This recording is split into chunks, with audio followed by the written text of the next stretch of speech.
আসসালামু আলাইকুম, মোহসেনা শাওন আপনাদের সবাইকে আমন্ত্রণ জানাচ্ছি এনটিভির রাতের খবরে। ক্রাউন সিমেন্ট শিরোনাম দেখছিলেন, এবার পুরো খবর।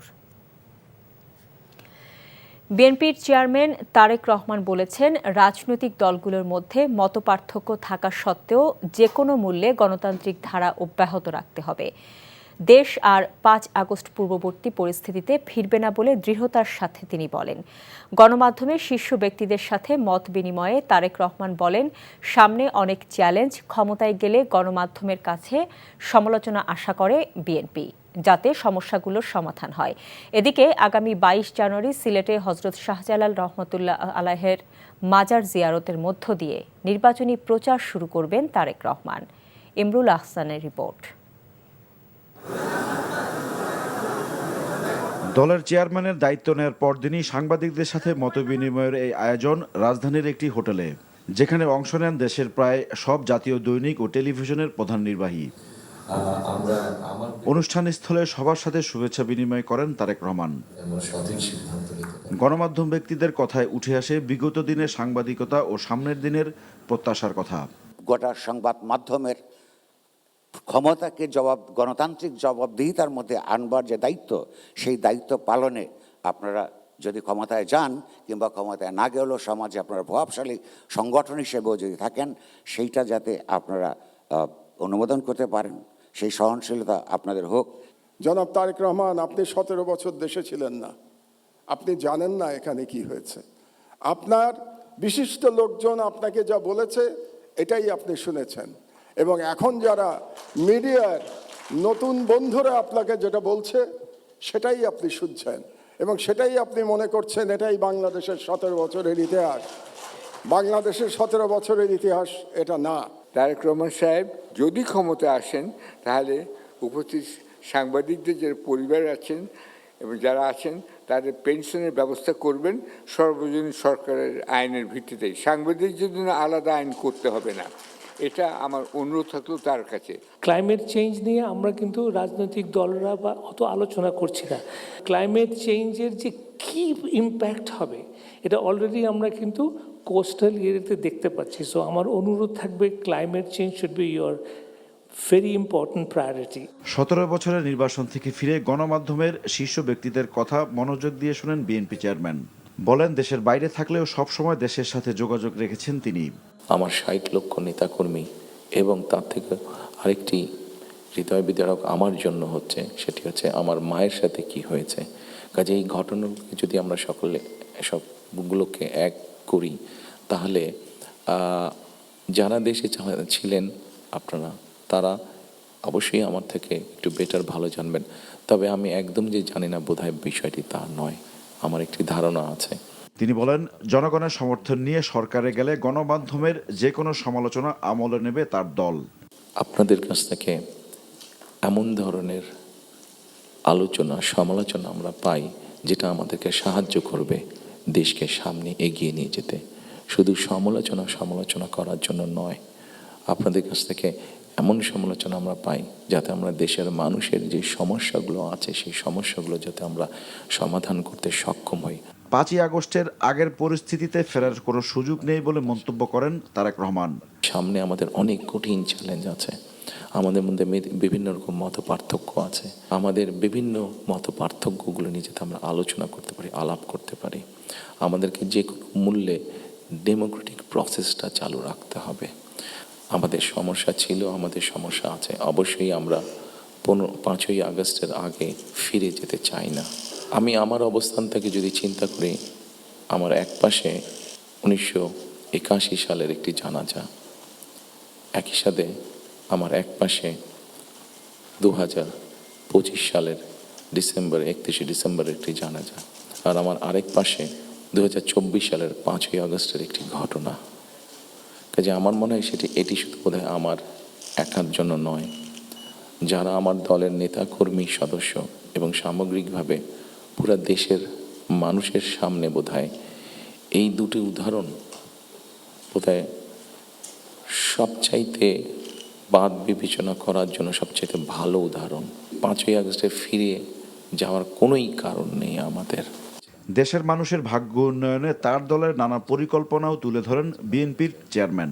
নতুন প্রজন্ম একটি গাইডেন্স চাইছে, নতুন প্রজন্ম একটি আশা দেখতে চাইছে। Imrul Hasan, NTV news, Dhaka. বিএনপির চেয়ারম্যান তারেক রহমানের সাথে সৌজন্য সাক্ষাৎ করেছেন ইউরোপীয় ইউনিয়নের নির্বাচন পর্যবেক্ষক মিশনের প্রধান ও ইউরোপীয় পার্লামেন্টের সদস্য ইভার্স আইজাবস। বিকেলে গুলশানে বিএনপি চেয়ারম্যানের কার্যালয়ে তিনি এ সাক্ষাৎ করেন। এরপর সেখানে তারেক রহমানের সাথে সৌজন্য সাক্ষাৎ করেন ভারতীয় হাইকমিশনার প্রণয় কুমার ভার্মা। এছাড়া সন্ধে ৬টায় মিশরের রাষ্ট্রদূত ওমর ফাহমিও তারেক রহমানের সাথে সৌজন্য সাক্ষাৎ করেন। এ সময় বিএনপি মহাসচিব মির্জা ফখরুল ইসলাম আলমগীর ছাড়াও দলের স্থায়ী কমিটির সদস্য সালাউদ্দিন আহমেদ, যুগ্ম মহাসচিব হুমায়ুন কবির ও চেয়ারম্যানের উপদেষ্টা ডক্টর মাহাদি আমিন উপস্থিত ছিলেন।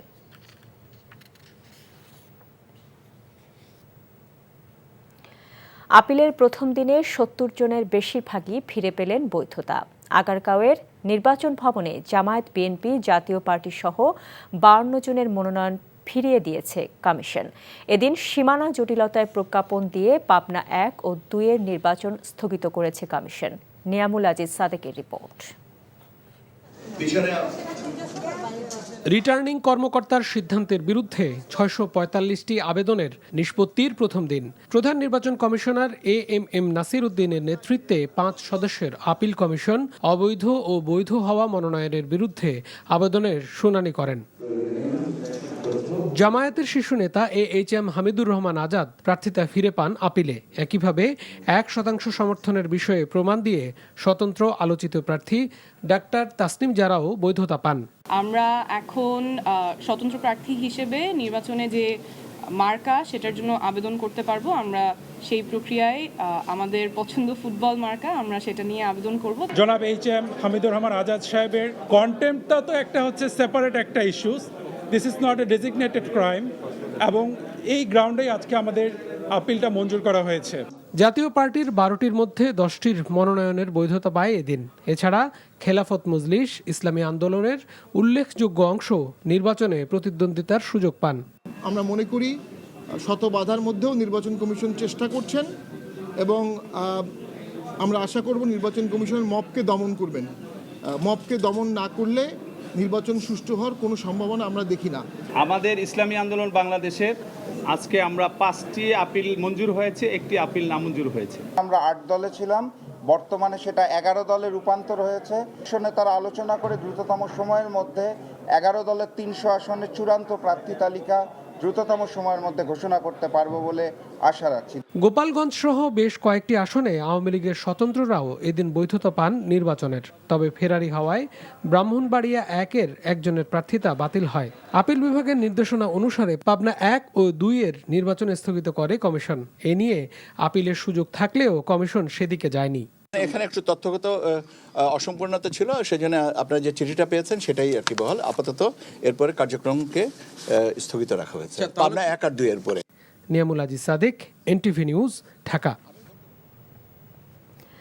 2-1 দিনের মধ্যে জামায়াত ইসলামী সহ সমমনা রাজনৈতিক দলগুলোর সঙ্গে আসন সমঝোতা চূড়ান্ত হবে বলে জানিয়েছেন জাতীয় নাগরিক পার্টি এনসিপির আহ্বায়ক নাহিদ ইসলাম। নিরাপত্তাহীনতার কারণে এই সমঝোতা করতে হয়েছে বলে ইউরোপীয় নির্বাচক পর্যবেক্ষক টিমকে জানিয়েছে এনসিপি। নূর হোসেনের রিপোর্ট।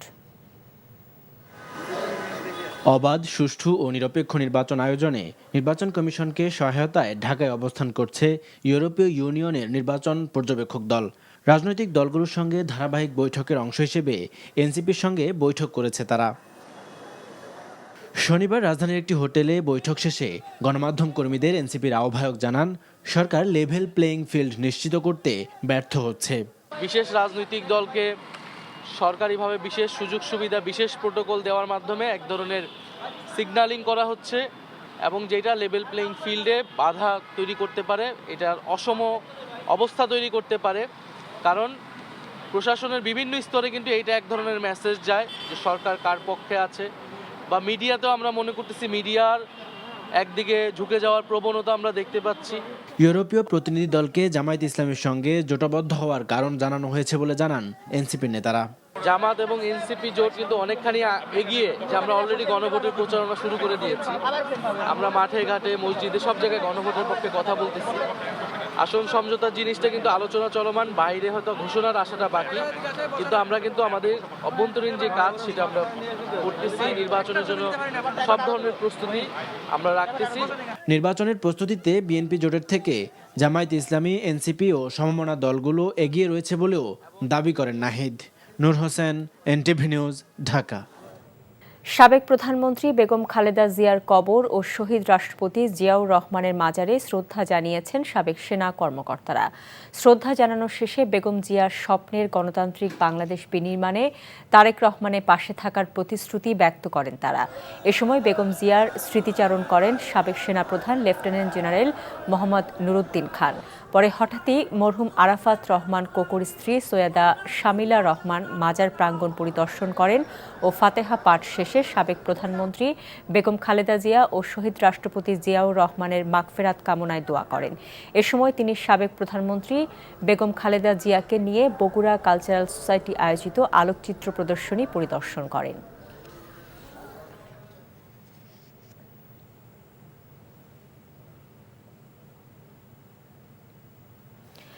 আধিপত্য বিস্তারকে কেন্দ্র করে নারায়ণগঞ্জের ফতুল্লায় ছাত্রদল ও যুবদল নেতাকর্মীদের মধ্যে ধাওয়া পাল্টা ধাওয়া সংঘর্ষে ৫ জন আহত হয়েছে। এ সময় বেশ কয়েকটি ককটেল বিস্ফোরণের ঘটনা ঘটে। আটক করা হয়েছে ৮ জনকে। পুলিশ জানায়, এলাকায় আধিপত্য বিস্তার, ঝুট ব্যবসার নিয়ন্ত্রণ নিয়ে দীর্ঘদিন ধরে ফতুল্লার কুতুবপুর ইউনিয়ন যুবদলের সাবেক সভাপতি জয়নাল ও ফতুল্লা থানা ছাত্রদলের আহ্বায়ক মেহেদি হাসানের মধ্যে বিরোধ চলছিল। বিকেলে তক্কার মাঠে উভয় পক্ষের লোকজন দেশীয় অস্ত্র নিয়ে সংঘর্ষে জড়িয়ে পড়ে।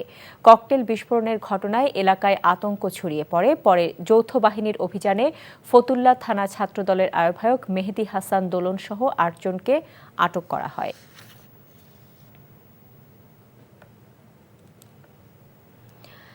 এদিকে ভৈরবে ফুটবল খেলাকে কেন্দ্র করে দুই পক্ষের সংঘর্ষে ২০ জন আহত হয়েছে। স্থানীয়রা জানায়, উপজেলার মধ্যচর গ্রামের ঈদগাহ মাঠে স্থানীয় যুবকদের আয়োজনে একটি ফুটবল টুর্নামেন্টের আয়োজন করা হয়। খেলা চলাকালে ভাটি কৃষ্ণনগর পরপর ২টি গোল দিলে উভয় পক্ষের মধ্যে উত্তেজনা তৈরি হয়।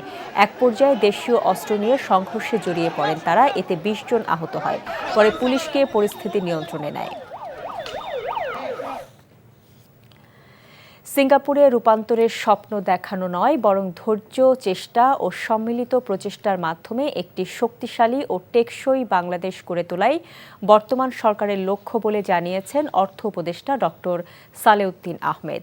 সকালে রাজধানীর সেট আপ মিলনায়তনে ব্যাংকিং ওলমানাকের প্রকাশনা অনুষ্ঠানে তিনি একথা বলেন। অর্থ উপদেষ্টা বলেন, সময় নিয়ে ধারাবাহিকভাবে কাজ করলে বাংলাদেশ আরও দৃঢ় ভিত্তির ওপর দাঁড়াতে পারবে। ডক্টর সালেউদ্দিন আহমেদ বলেন, জনপ্রিয়তার চাপে পড়ে নয়, বরং দেশের সামগ্রিক স্বার্থ বিবেচনায় রেখেই নীতি নির্ধারণ করতে হয়। নীতি গ্রহণের ক্ষেত্রে সবাইকে সন্তুষ্ট করা সম্ভব নয় এবং এক্ষেত্রে ভুল থাকার সম্ভাবনা থাকে বলেও তিনি জানান। বাংলাদেশের বর্তমান অর্থনৈতিক পরিস্থিতি নিয়ে তিনি জানান, এ সংকট কোনো একক সরকার বা ব্যক্তির কারণে নয়, এটা দীর্ঘদিনের উন্নয়ন প্রক্রিয়ার অংশ। সবাই ধীরে ধীরে সহযোগিতা করছে এবং ভবিষ্যতেও সবাইকে একসঙ্গে কাজ করতে হবে। ইসলামী ব্যাংকিং নিয়ে দেশে কোনো আইন নেই জানিয়ে বাংলাদেশ ব্যাংকের গভর্নর আহসান এইচ মনসুর বলেছেন, দ্রুত ইসলামী ব্যাংকিং আইন প্রণয়ন করা হবে। এরই মধ্যে খসড়া প্রস্তুত হয়েছে বলেও তিনি জানান। সকালে ঢাকা বিশ্ববিদ্যালয়ের সিনেট অডিটোরিয়ামে আন্তর্জাতিক ইসলামী ফাইন্যান্স ও ব্যাংকিং সম্মেলনে এসব কথা বলেন তিনি। বাংলাদেশ ব্যাংকে ইসলামী ব্যাংকিংয়ের জন্য আলাদা বিভাগ খোলা হবে বলেও তিনি জানান। বিগত ৮-১০ বছর ইসলামী ব্যাংকগুলো আমানত সংগ্রহ ছাড়া কোনো কাজ করেনি বলে অভিযোগ করেন গভর্নর। এসব আমানত থেকে একজন ব্যক্তিকে নামে বেনামে সব টাকা লুটপাট করার সুযোগ দেওয়া হয়েছে বলেও তিনি জানান। কিডনি রোগের চিকিৎসা ও গবেষণায় নতুন দিগন্ত উন্মোচনের লক্ষ্য নিয়ে শুরু হয়েছে আন্তর্জাতিক বৈজ্ঞানিক সম্মেলন ব্রাকন 2026। বাংলাদেশ রেনাল অ্যাসোসিয়েশনের আয়োজনে অনুষ্ঠিত দুদিনব্যাপী এই সম্মেলনে দেশ বিদেশের খ্যাতনামা চিকিৎসক ও গবেষকরা অংশ নিয়েছেন। সম্মেলনে কিডনি রোগের আধুনিক চিকিৎসা পদ্ধতি, গবেষণার অগ্রগতি এবং রোগী সেবার সমন্বিত উদ্যোগের ওপর গুরুত্ব দেওয়া হচ্ছে। আয়োজকদের মতে দেশে কিডনি রোগীর সংখ্যা দিন দিন বাড়ছে। এই বাস্তবতায় চিকিৎসকদের দক্ষতা বাড়ানো, আধুনিক প্রযুক্তি ব্যবহার এবং রোগীদের জন্য সাশ্রয়ী চিকিৎসা নিশ্চিত করতেই এই আন্তর্জাতিক সম্মেলনের আয়োজন। সম্মেলনের বিভিন্ন সেশনে কিডনি প্রতিস্থাপন, ডায়ালাইসিসের আধুনিক পদ্ধতি, শিশুদের কিডনি রোগ এবং গ্রামীণ পর্যায়ে কিডনি চিকিৎসা সেবার বিস্তারের ওপর আলোচনা করা হচ্ছে।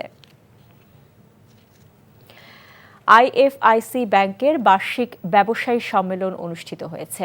সকালে আইএফআইসি টাওয়ারে মাল্টিপারপাস হলে সম্মেলনে প্রধান অতিথি ছিলেন ব্যাংকের পরিচালনা পর্ষদের chairman Mohammad Mahmud Hossain.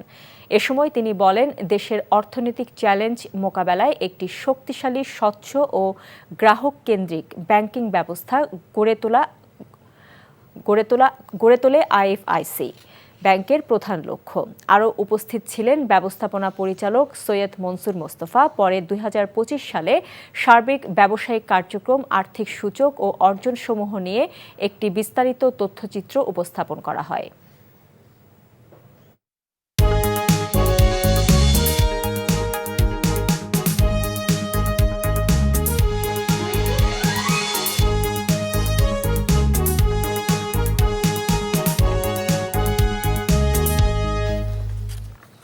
Nasir syntax group নির্বাচন পথে পথে। নির্বাচনী প্রচার শুরু না হলেও সংসদ নির্বাচন ঘিরে রাজশাহীতে রাজনৈতিক দলগুলোর নানা সমীকরণ মেলাতে ব্যস্ত। জেলার 6টি আসন পুনরুদ্ধারে আত্মবিশ্বাসী বিএনপি। আর জামায়াত মনে করছে, জুলাই গণ অভ্যুত্থানের পর পরিবর্তন চাচ্ছে রাজশাহীর মানুষ। মানুষের মত পরিবর্তনের এই সুযোগ কাজে লাগাতে চায় তারা। রাজশাহী থেকে সৌমা সাজুর রিপোর্ট, ক্যামেরায় ছিলেন শরীফুজ্জামান রয়েল। স্বাধীনতা পরবর্তী সময় থেকে দেশে অনুষ্ঠিত সংসদ নির্বাচনে বিএনপি যতবারই অংশ নিয়েছে, রাজশাহীর সবগুলো আসনেই জয় পেয়েছে দলটি। এমনকি 1996 সালে আওয়ামী লীগ সরকার গঠন করলেও জেলার 5টি আসনই দখলে ছিল বিএনপির। 2001 সালের নির্বাচনেও একই ফলের পুনরাবৃত্তি ঘটে। 2008 সালে জেলার সংসদীয় আসন 5 থেকে বাড়িয়ে করা হয় 6টি। এরপর থেকে অনুষ্ঠিত প্রশ্নবিদ্ধ নির্বাচনে বিএনপি ছিটকে পড়লেও পরিবর্তিত রাজনৈতিক পরিস্থিতিতে জেলার সব আসন পুনরুদ্ধার করতে চায় তারা। একটা উদাহরণ দেখাতে পারবে যে কোনো উন্নয়ন কাজ করেছেন এই এমপি থাকাকালীন? সবার আশা করাটা খুবই স্বাভাবিক, এটাকে আমরা খাটো করে দেখছি না। শুধু আমি এই 6টি আসনের কথা বলছি না, বৃহত্তর রাজশাহীর কথা বলছি না। রাজশাহী ডিভিশনে বিএনপি অনেক ভালো করবে। তবে বিএনপির শক্ত প্রতিদ্বন্দ্বী জামাতে ইসলামী মনে করে মানুষ এবার তাদের দিকে ঝুঁকছে। নির্বাচনে লেভেল প্লেইং ফিল্ড সহ নানা বিষয়ে অভিযোগ রয়েছে তাদের। সার্বিক পরিস্থিতি এখন লেভেল প্লেইং ফিল্ড হয়নি মনে করছি আমি। এরপরে আমরা লক্ষ্য করছি তারা গ্রামে গ্রামে যাচ্ছে, সাধারণ ভোটারদের ভয় দেখাচ্ছে। নিয়ম মাফিক যাতে তারা আচরণ করে, সকলে আচরণ করে, আমরা তো করছি এবং করবো ইনশাল্লাহ। জাতীয় সংসদ নির্বাচন নিয়ে নানা হিসাব করছেন সাধারণ ভোটাররা। মানুষজন একটু বিরক্ত ভোটের উপর, তবুও ভোট এবার হবে মনে করে মানুষজন একটু উৎসাহ বোধ করছে। ভালো একটা সরকার আসলে আমাদের দেশটা অনেক ভালো হবে, আমাদের শিক্ষা ক্ষেত্রে একটা শৃঙ্খলার সৃষ্টি হবে, অনেক ভালোই হবে দেশ। অন্তর্বর্তী সরকার যেভাবে কাজ করছে তাতে ভোটের সঠিকভাবে ফলাফল আসবে কিনা সন্দেহ আছে। এই অঞ্চলে মরুভূমি হতে যাচ্ছে, সুতরাং এই অঞ্চলে যেন গঙ্গা ব্যারেজটা নির্মাণ করে। রাজশাহীর 6টি আসনে এনসিপি, ইসলামী আন্দোলন বাংলাদেশ, এবি পার্টি সহ আরও কয়েকটি দলের প্রার্থীরা মনোনয়নপত্র জমা দিলেও নির্বাচনের মাঠে তাদের নিয়ে ভোটারদের মধ্যে তেমন কোনো আগ্রহ কিংবা আলোচনা নেই। NTV news desk.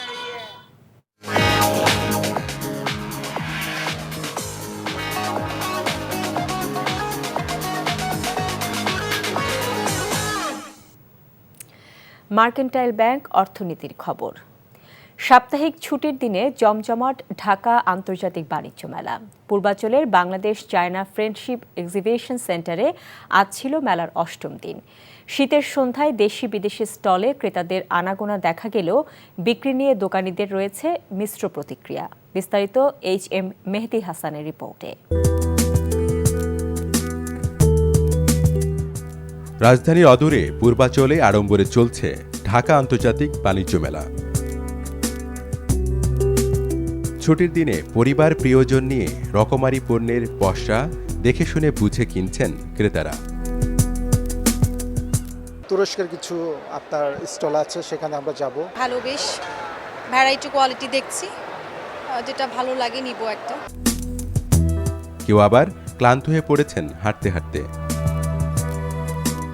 একবারও বসার সুযোগ হয়নি, অনেক শপিং করেছি, পরিবারকে নিয়ে এসেছি, এই জন্য ক্লান্ত, তাই বসে পড়েছি।